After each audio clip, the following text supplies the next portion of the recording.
না না না, আমার বউয়ের উপরে এত বড় অন্যায় আমি সহ্য করবো না। বড়া ঘরের ভিতর ঢুকে আমার বউয়ের ক্ষতি করে দিয়ে যাবে, এ আমি মেনে নেবো না। আর তোমার বউয়ের যখন এত বড় ক্ষতি করলো তখন তুমি কোথায় ছিলে? লেওড়া আমি তো ঘুমাচ্ছিলাম, আমি কি করে জানবো ঘরে ঢুকে পকপক করে যাবে? বোধহয় বালচা ক্লাবের পল্টু যদি আমি বাল না ছেড়ে ফেলেছি তাহলে আমার নাম বান্টু না। আহা বান্টু, তুমি একটু শান্ত হও। তুমি নিজের চোখে দেখেছো তো এটা পল্টুরই কাজ?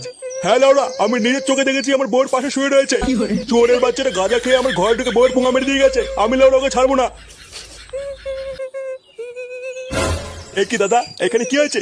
বাড়া ওই পাড়ার বালচা ক্লাবের পল্টু কানকির ছেলেটা গাঁজা খেয়ে কাল রাতে আমার ঘরে ঢুকে বউর সাথে পক পক করে গেছে।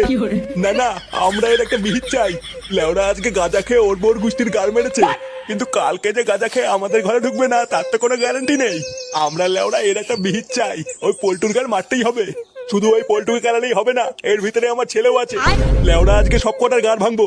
চলো ভাই সব, আজ এই বালচা ক্লাবে আগুন ধরিয়ে গার মেরে দেবো। হ্যাঁ হ্যাঁ, চলো চলো।